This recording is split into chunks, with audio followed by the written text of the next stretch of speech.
আসসালামু আলাইকুম রহমতুল্লাহ। সম্মানিত দর্শক শ্রোতা, আপনাদের সবাইকে জানাই আন্তরিক শুভেচ্ছা এবং অভিনন্দন। সবাই কেমন আছেন? আমি আজকে মাদকের বিষয় নিয়ে একটু কথা বলবো যে বিশ্বে মাদক দিবস যখন আসে, মাদক নিয়ে সমাজের রাজনৈতিক ব্যক্তিত্ব, অন্যান্য সাধারণ মানুষ অনেক কথা বলে, কিন্তু এটা কি এক বছরের জন্য কি সীমাবদ্ধ? এরপরে তো এই বিষয়টা নিয়ে আসলে কারো কোনো হস্তক্ষেপ থাকে না বা কারো কোনো কথা থাকে না। যুব সমাজ ধ্বংসের অন্যতম কারণ হলো মাদক। এই মাদক প্রতিকারে সরকারের করণীয় কি এবং আমাদের করণীয় কি?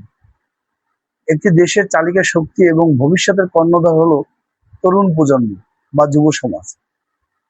কিন্তু বর্তমান সময়ে এই অমিত সম্ভাবনাময় যুব সমাজের সামনে সবচেয়ে বড় একটা হুমকি হয়ে দাঁড়িয়েছে কিন্তু মাদক। মাদকাসক্তি কেবল একটি তরুণ প্রাণকে শেষ করে দেয় না, বরং একটি পরিবার, সমাজ তথা গোটা রাষ্ট্র গোটা রাষ্ট্রটাকে পঙ্গু করে দেয়। আমরা যদি লক্ষ্য করি, যুব সমাজকে এই মরণ ব্যাধি থেকে রক্ষা করা এখন সময়ের সবচেয়ে বড় দাবি। যুব সমাজ ধ্বংসের অন্যতম কারণ হলো মাদক। আজকে বিশ্ব মাদক দিবস উদযাপিত হয়েছে, কিন্তু মাদক দিবস উদযাপিত হয় শুধু বছরে একদিন, কিন্তু এই মাদকের বিষয় নিয়ে আমরা কতটুকু সচেতন সেই বিষয়টা কিন্তু মূল আলোচনার বিষয়। একটি দেশের চালিকা শক্তি মাদকাসক্তি তরুণরা একটা পর্যায়ে অপরাধ জগতের সাথে এমন ভাবে জড়িয়ে পড়ে, যেটা থেকে আমরা লক্ষ্য করি যে চুরি হয়, ছিনতাই হয়, খুন, রাহাজানির মতন জঘন্যতম অপরাধের সিংহভাগের পেছনেই রয়েছে মাদক। মানব সম্পদ উন্নয়নে মাদক থেকে মুক্তির একটা প্রতিকার আছে, যেটা সবচেয়ে বেশি কাজ করে পারিবারিক সচেতনতা। বহুমুখী সামাজিক পদক্ষেপও হতে পারে এটা। একজন মাদকাসক্তি মানুষকে আসলে আমরা যদি মনে করি যে এটা আসলে সমাজ দায়ী, বা সমাজ দায়ী কখনো না। পারিবারিক সচেতনতা, পরিবার হলো শিক্ষার প্রথম একটা পাঠশালা। সন্তানের নৈতিক শিক্ষা প্রদান, তাদের বন্ধু বান্ধবের সম্পর্ক খোঁজ রাখা এবং সন্তানের সাথে বন্ধুত্বের সম্পর্ক গড়ে তোলা বা বাবা মার প্রধান দায়িত্ব। কিন্তু এই দায়িত্ব কিন্তু আমরা অনেকে থাকি না। আমরা আমরা আমাদের সন্তানদের সাথে কোথায় কি করে এই খোঁজটা কিন্তু আমরা অনেক সময় রাখি না। কোথায় চলতেছে, কোথায় যাচ্ছে, কার সাথে মিশতেছে। সামাজিক প্রতিকার যদি বলেন, মাদক ব্যবসায়ী ও মাদক সেবীদের সামাজিকভাবে বয়কট করতে হবে। এটা কিন্তু সামাজিক প্রতিকারের একটা অংশ। আমরা আমাদের ম্যাক্সিমাম সময় দেখি, আমাদের এলাকাতেই দেখি যে মাদক বিক্রি হচ্ছে। সমাজে অনেক ভালো মানুষ আছে, যারা মসজিদে নামাজ পড়তে যায়, সমাজে অনেক ব্যক্তিত্ব আছে যারা ভালো মানুষ বলে, যে সমাজে যারা ভালো, তাদের সামনে মাদক বিক্রি করতেছে, আমরা তার প্রতিবাদ করি না। কেন করি না? যে এই মাদকাসক্তিদের হাত অনেক বড়। এই মাদকাসক্তি ব্যবসায়ী যারা মাদক বিক্রি করে, যারা মাদক ব্যবসায়ী, তারা অনেক শক্তিশালী। শক্তিশালী কেন? কেন সে তাদেরকে যারা প্রোটেক্ট করে, আমরা প্রতিবাদী হই। প্রতিবাদী হলে তো অবশ্যই এদের সংখ্যাটা কিন্তু আপনারা খেয়াল করবেন যে এই যে যারা মাদক ব্যবসায়ী, এদের সংখ্যাটা কিন্তু খুবই নগণ্য। এরা গুটি কয়েক লোক টোটাল সমাজটাকে জিম্মি করে রাখছে, যেখানে আপনার অনেক মানুষ আছে প্রতিবাদ করতে ভয় পায়। পাশাপাশি আরেকটা জিনিস, যেটা ধর্মীয় নৈতিকতা শিক্ষা, এই শিক্ষাটাও কিন্তু পরিবার থেকে আসে। মানুষের নৈতিক চরিত্র অবক্ষয়ের পিছনে কিন্তু আপনার ধর্মীয় শিক্ষার অভাব। এই ধর্মীয় শিক্ষাটাও কিন্তু পরিবার থেকে আসে। আপনার সন্তান নামাজ পড়ে কিনা, আপনার সন্তান ধর্মীয় অনুশাসন মেনে চলে কিনা, যারা হিন্দু ধর্মের আছে, যারা খ্রিস্ট ধর্মের আছে, তারা তাদের তাদের তাদের ধর্মটা ঠিক মতন পালন করতে গেছে না। মানুষ যদি ধর্মীয় শিক্ষায় শিক্ষান্বিত হয়, মানুষ যদি ধর্মীয় শিক্ষাকে গ্রহণ করে, তাহলে কিন্তু এই অপরাধ, এই অন্যায় এগুলো কিন্তু হয় না। তরুণদের মাঝে ধর্মীয় অনুশাসন ও নৈতিক মূল্যবোধের চর্চা বাড়াতে হবে, যা তাদের সুপথে চলতে উদ্বুদ্ধ করবে। সুস্বাস্থ্য বিনোদনের ব্যবস্থা, এটা কিন্তু সরকারের কিন্তু একটা গুরুত্বপূর্ণ পয়েন্ট, যে এটা এটা সরকারের পক্ষ থেকেও কিন্তু এই ব্যবস্থাটা আসলে আমাদের সমাজে উচিত। আমাদের সমাজে আমরা যদি লক্ষ্য করি, এই যে বিনোদন, এই বিনোদনটাকে কিন্তু এটাও কিন্তু একটা ব্যাধি হয়ে দাঁড়িয়েছে, মরণ ব্যাধি। সুস্থ সংস্কৃতির অভাবে কিন্তু মানুষ কিন্তু এই মাদক বলেন, অপরাধ বলেন, এই কিশোর গ্যাং বলেন, এগুলোর বিরুদ্ধে ধাবিত হয়। এজন্য সুস্থ সাংস্কৃতিক চর্চা আমাদের করতে হবে। প্রযুক্তির অপব্যবহার, প্রযুক্তির অপব্যবহারের কারণে কিন্তু তরুণদের তরুণরা কিন্তু বেশিরভাগই মাদকমুখী হয়ে পড়ছে। তাই পর্যাপ্ত খেলার মাঠ, সাংস্কৃতিক কেন্দ্র, বিশেষ করে জ্ঞান অর্জনের জন্য পাঠাগার, যাতে অবসর সময় এই তরুণরা, এই কিশোররা যারা ইতিবাচকভাবে এটাকে কাজে লাগাতে পারে, এটা এবং এটা সমাজের উপর কিন্তু একটা ভালো পজিটিভ দিক তৈরি হবে। সরকারের যে করণীয় বিষয়গুলো থাকবে, সরকারকে প্রধানত ৩টি স্তরে কাজ করতে হবে। আমি আমার মতে যেটা মনে করি, প্রতিরোধ, দমন এবং নিরাময়। আইনের কঠোর প্রয়োগ করতে হবে সরবরাহ বন্ধের জন্য। আমরা যদি লক্ষ্য করি, একজন মাদক ব্যবসায়ীকে নিয়ে যাচ্ছে প্রশাসন ধরে, তাকে টাকার বিনিময়ে হয় থানা থেকে ছেড়ে দিচ্ছে, আর নয় কোর্ট থেকে সেটা জামিন পেয়ে যাচ্ছে। এখানে কিন্তু আইনের কোনো প্রয়োগ হলো না। যেটা অন্যায়, যেটা অপরাধ, সেই অপরাধের দৃষ্টান্তমূলক শাস্তির প্রয়োজন।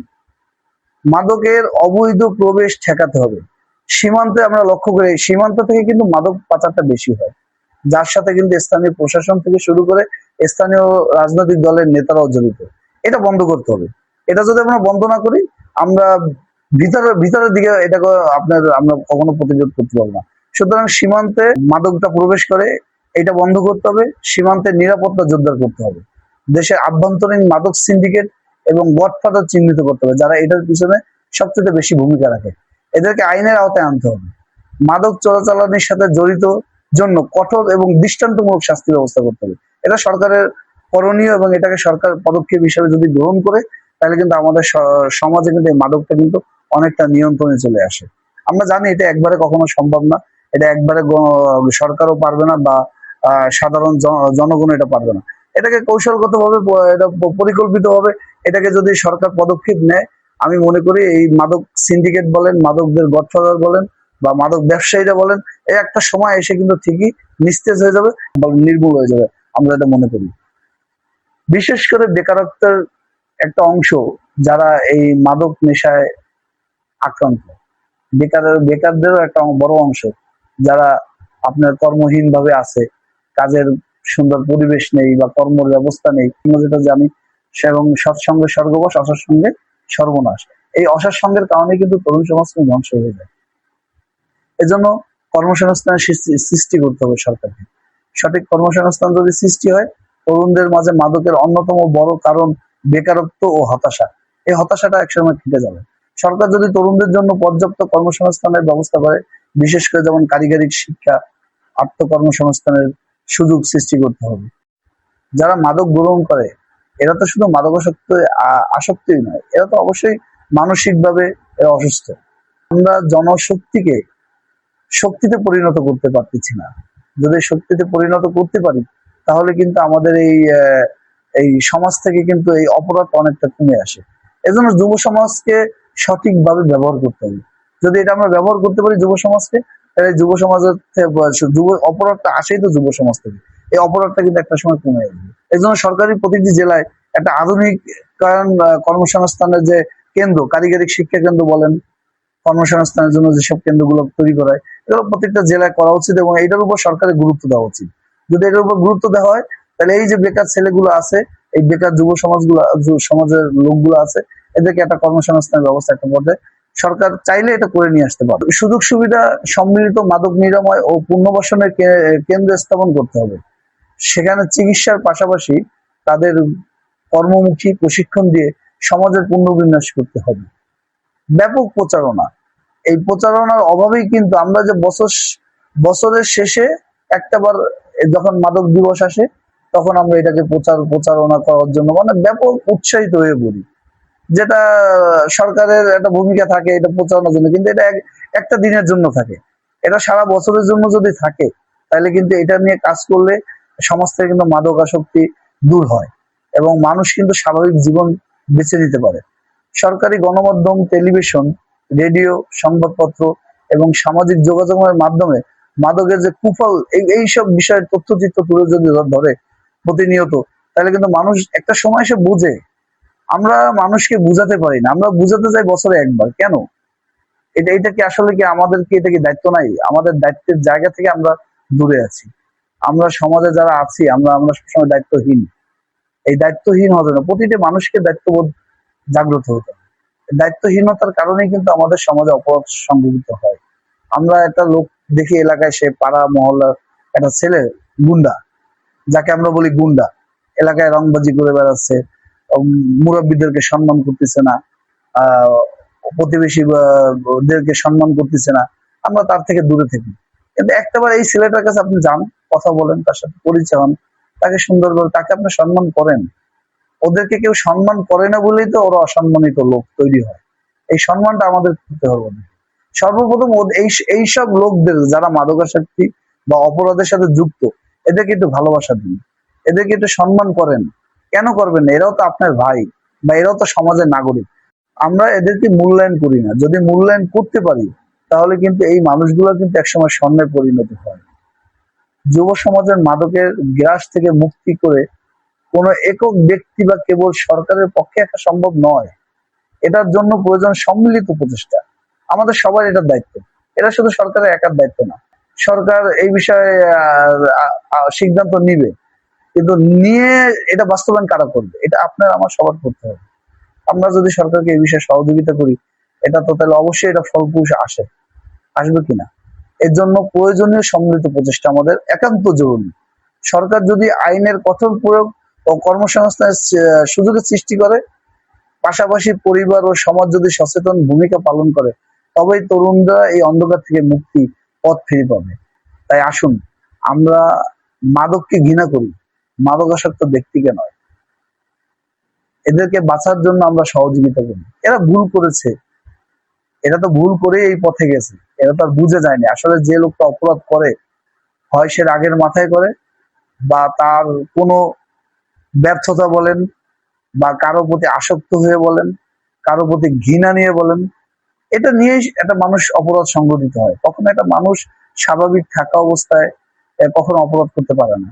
অপরাধের কোনো না কোনো একটা কারণ থাকে, একটা ঘটনা থাকে। ঠিক আছে, এই ঘটনাগুলা আমাদের পর্যবেক্ষণ করা উচিত। মাদকাসক্ত মানুষগুলোকে যদি ভালো করতে পারি, মাদক যারা বিক্রি করে তারা তো এমনিতেই গুটিয়ে যাবে। পাশাপাশি আমাদের প্রতিবাদী হতে হবে। মাদক ব্যবসা যারা করে, তারা যতই শক্তিশালী হোক, তারা যতই ক্রাইম করুক, তারা যতই সন্ত্রাসী ফুসুক, আমরা এর বিরুদ্ধে সোচ্চার ভূমিকা পালন করব। এটা হতে হবে। এটা যদি আপনি না করেন, আজকে আপনার সন্তান ভালো আছে, সে খারাপ হতে কতক্ষণ। এবং প্রতিটি মানুষের এটার বিষয়ে সচেতনের পাশাপাশি প্রতিবাদী হতে হবে। প্রতিবাদ যদি আপনি না করেন, আপনার সমাজ কখনো অন্যায় থেকে, অপরাধ থেকে কখনো ফিরে আসতে পারবে না। এটা ফিরে আসার পিছনে অবশ্যই আপনার ভূমিকা রাখতে হবে।